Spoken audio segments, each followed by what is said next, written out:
সরকার পরিকল্পিতভাবে কেন রেজাউল করিম আবরারের বিরুদ্ধে মামলা করলো তার জবাব দিতে হবে। আমরা মনে করছি রেজাউল করিম আবরার এই জাতিসংঘের যে মানবাধিকার অফিস ঢাকায় স্থাপনের বিরুদ্ধে সবচাইতে বেশি কথা বলছে, এজন্য পরিকল্পিতভাবে তার বিরুদ্ধে জঙ্গি মামলা দেওয়া হয়েছে। সাবধান হয়ে যান, সতর্ক হয়ে যান। এই মামলার পেছনে কারা, আমরা তা খুঁজে বের করব। আগামী 24 ঘন্টার মধ্যে রেজাউল করিম আবরার সহ এই নিরপরাধ আলেমদের বিরুদ্ধে যে মামলা দেওয়া হয়েছে তা প্রত্যাহার করতে হবে।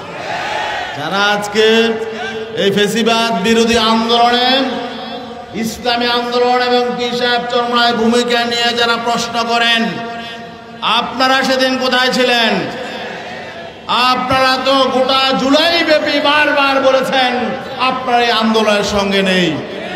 পীর সাহেব চরমনায় কথা বলেন নাই, তিনি বলেছিলেন আমরা এই ছাত্রদের সঙ্গে এই ফেসিবাদকে বিতাড়নের জন্য আন্দোলনে আছি, এবং তিনি গোটা বাংলাদেশের গণমানুষকে আন্দোলনে সম্পৃক্ত হওয়ার আহ্বান জানিয়েছিলেন। অতএব আপনারা যেসব কথাবার্তা বলছেন মানুষ কিন্তু হাসছে।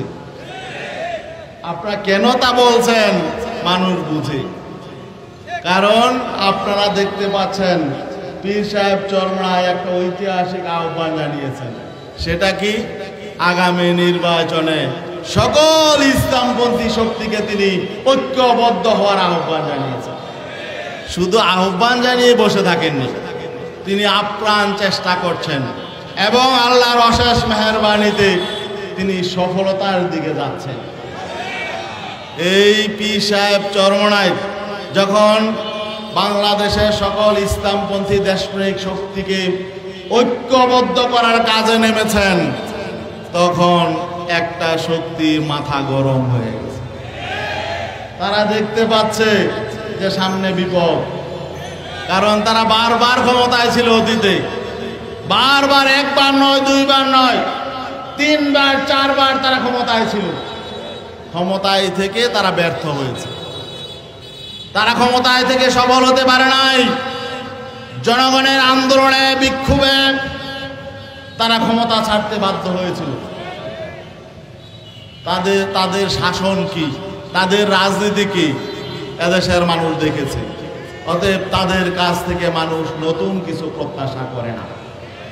তারা মানুষকে নতুন কিছু বলার মতো নৈতিক অবস্থানও তাদের নেই। কারণ হলো তারা অতীত থেকে শিক্ষা গ্রহণ করে নাই, কোনো শিক্ষা গ্রহণ করে নাই, তারা সংশোধন হয় নাই। সেটা বর্তমান বাংলাদেশই তা প্রমাণ। অতীতে তারা যা করেছিল এখন এর চেয়ে আরো বেশি করছে।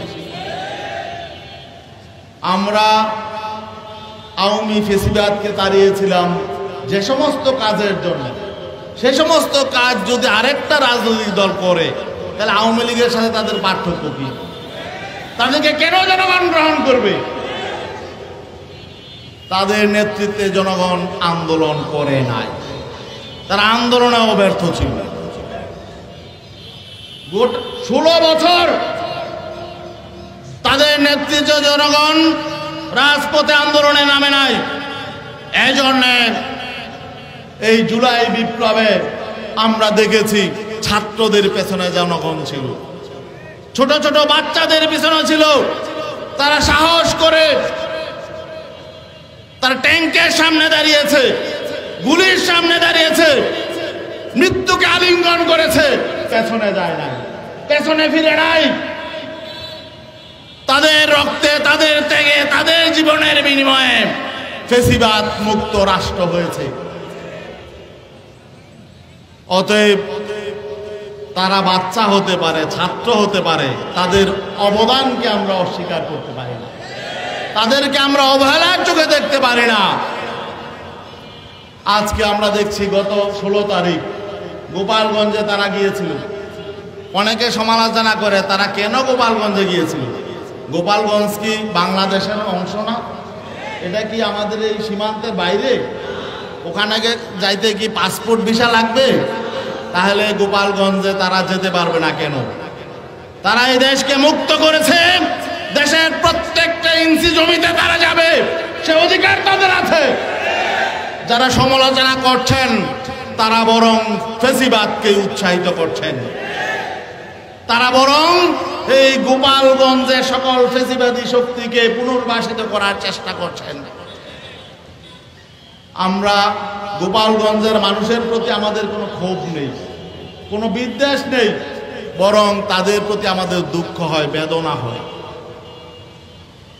এই জন্যে দুঃখ হয় যে তারা এখনো পর্যন্ত বুঝতে পারছে না যে তারা কার জন্য জীবন দিচ্ছে, কার জন্য সংগ্রাম করছে, লড়াই করছে। তোমরা যে শেখ হাসিনার জন্য এখনো অপেক্ষা করছো, তার জন্য আন্দোলন করছো, ভাই সেই শেখ হাসিনাকে তোমাদেরকে ভালোবাসে না। তোমাদেরকে যদি শেখ হাসিনা ভালোবাসতো তাহলে 5 তারিখ তোমাদের কাছে সে যেত, ঢাকা থেকে হেলিকপ্টারে গোপালগঞ্জে যাইতো। কিন্তু তিনি তো গোপালগঞ্জে যান নাই, তিনি যাদেরকে ভালোবাসেন সেই ভারতের কাছে তিনি গেছেন। ঠিক ঠিক না? তোমরা কাঁদো যার জন্য, সে তো কাঁদে ভারতের জন্য। অতএব গোপালগঞ্জের ভাইয়েরা, আফসোস হয় আপনাদের জন্য। বাস্তবতা মাইনা নেন, রিয়েলিটি মাইনা নেন। আপনারা দেশের পক্ষে থাকেন। আপনারা যে দেশটাকে ধ্বংস করেছে, আপনাদেরকে বঞ্চিত করেছে, আপনাদেরকে অরক্ষিত অবস্থায় ফেলে রেখে দেশ থেকে বেগে গেছে, তার জন্য এখন আর কান্নাকাটি করে লাভ হবে না। আপনারা এই দেশের জন্য কাজ করুন এবং বাস্তবতা মেনে নিয়ে আপনারা মূল ধারার সাথে সম্পৃক্ত হন। বাংলাদেশকে আপনারা গ্রহণ করুন। বাংলাদেশের আগামী দিনে গঠনমূলক রাজনীতিকে স্বাগত জানিয়ে আপনারাও সম্পৃক্ত হন। আপনাদের প্রতি আমাদের কোনো বিদ্বেষ নেই। বন্ধুগণ, আমি যে কথা বলছিলাম যে আজকে এই জুলাই বিপ্লব কেন হয়েছে, এই 53 বছর পর আবারও কোনো এত রক্ত দিতে হলো, এত জীবন গেল, এত মানুষ আহত হলো কেন? শুধুমাত্র ক্ষমতার হাত বদলের জন্যে? একটা দলের ক্ষমতা পরিবর্তন করে আরেকটা দলের হাতে তুলে দেওয়ার জন্যে? এমন তো ক্ষমতার হাত বদল বহুবার হয়েছে অতীতে। গত 53 বছরে অনেকবার ক্ষমতার হাত বদল হয়েছে, কিন্তু মৌলিক কোনো পরিবর্তন হয় নাই। মানুষ তাদের অধিকার ফিরে পায় নাই। রাজনৈতিক সংস্কৃতির কোনো পরিবর্তন হয় নাই। প্রতিহিংসার রাজনীতি, জিজ্ঞাসার রাজনীতি, ধ্বংসের রাজনীতি খতম হয় নাই। দুর্নীতি বন্ধ হয় নাই, লুটপাট বন্ধ হয় নাই, চাঁদাবাজি বন্ধ হয় নাই। ঠিক ঠিক না? এজন্যই এই 24-এর অভ্যুত্থান, 24-এর বিপ্লব, এটা কেন হয়েছিল এই বিষয়টা বাংলাদেশের জনগণকে ভালোভাবে উপলব্ধি করতে হবে। শুধুমাত্র একটি নির্বাচনের মধ্য দিয়ে ক্ষমতা পরিবর্তন করে আরেকটা দলের হাতে ক্ষমতা দেওয়ার জন্যই 24-এ বিপ্লব হয় না, অভ্যুত্থান হয় নাই। 24-এ বিপ্লব হয়েছে, অভ্যুত্থান হয়েছে স্বৈরাচারের বিরুদ্ধে, ফেসিবাদের বিরুদ্ধে, বৈষম্যের বিরুদ্ধে, শোষণ নির্যাতনের বিরুদ্ধে, চাঁদাবাজির বিরুদ্ধে, খুন ধর্ষণের বিরুদ্ধে। অতএব আমরা যদি দেখি যে পরবর্তী নির্বাচনের মধ্য দিয়ে মানুষের এই আকাঙ্ক্ষা পূরণ হবে, তখনই সেই নির্বাচন সফল হবে। আর আমরা যদি দেখি আবার নির্বাচনের মধ্য দিয়ে আগের মতো নতুন আরেকটা ফেসিবাদ এখানে চেপে বসবে, এমন নির্বাচন আমরা চাই না। এজন্যই আমাদের নেতা পীর সাহেব চরমায় বলেছেন, মৌলিক সংস্কার ছাড়া কোনো নির্বাচন হবে না। শুধু আমরাই নই, বাংলাদেশে যারা গঠনমূলক রাজনীতি করে, যারা দেশকে ভালোবাসে, যারা রাজনীতিতে গুণগত পরিবর্তন চায়, সকলেই কিন্তু মৌলিক সংস্কার চায়, ভালো নির্বাচন চায়। আর নির্বাচনের মধ্য দিয়ে যাতে ভালো মানুষ পার্লামেন্টে যেতে পারে এমন পরিবেশও তো লাগবে নাকি ভাই? যাতে নির্বাচনের মধ্য দিয়ে ভালো মানুষ পার্লামেন্টে যেতে পারে, একটি কার্যকর সংসদ হয় এবং প্রত্যেকটা ভোটারের ভোট মূল্যায়িত হয়। এজন্যই আমরা পিয়ার পদ্ধতির নির্বাচন চেয়েছি। আমরা একটা রাজনৈতিক দল, আমাদের তো দাবি থাকতেই পারে, কি তা পারে না ভাই? এখন আমরা কেন পিয়ার চাইলাম? এটাও একটা দলের গাত্রদাহের কারণ। আমরা নাকি দেশ বিরোধী। আরে ভাই, পিয়ার চাইলে দেশ বিরোধী হবো কেন? পৃথিবীর অধিকাংশ রাষ্ট্র এখন পিয়ার পদ্ধতিতে চলে। আপনারা পিয়ার বুঝেন না, আপনারা বুঝে নেন। আপনারা পড়াশোনা করেন এবং বিশ্ব রাজনীতি নিয়ে গবেষণা করেন। বর্তমান আধুনিক বিশ্বে সর্বাধুনিক গণতান্ত্রিক রাষ্ট্র সবগুলো পিয়ারে চলে। আপনারা পিয়ার বললে বলেন রাষ্ট্রবিরোধী। আমরা রাষ্ট্রবিরোধী না, আমরা ফেসিবাদ বিরোধী, স্বৈরতন্ত্র বিরোধী, কর্তৃত্ববাদ বিরোধী, আমরা জালেমদের বিরুদ্ধে। আপনারা যদি আপনাদেরও ভালো চান, আমরা আওয়ামী লীগের আমলে আওয়ামী লীগকে বলতাম যে আওয়ামী লীগ নিজেই দলটাকে ধ্বংস করছে, ঠিক ঠিক না?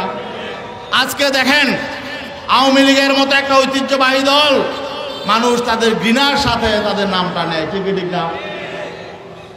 আজকে যদি আওয়ামী লীগ আমাদের কথা মেনে নিত, পীর সাহেব চরমনায় 2008 সালে যখন বলেছিলেন পিয়ার পদ্ধতির নির্বাচনের কথা, তখন যদি পিয়ার পদ্ধতিতে নির্বাচন হতো তাহলে তো আওয়ামী লীগের এই পরিণতি হয় না, দেশেরও এরকম পরিণতি হয় না। আজকে আমরা বলবো যে সমস্ত দল আমাদেরকে বলছেন ষড়যন্ত্রকারী, দেশ বিরোধী, নির্বাচন আমরা চাই না, আপনারা কিন্তু নিজের দলটাকেও ধ্বংসের দিকে নিয়ে যাচ্ছেন।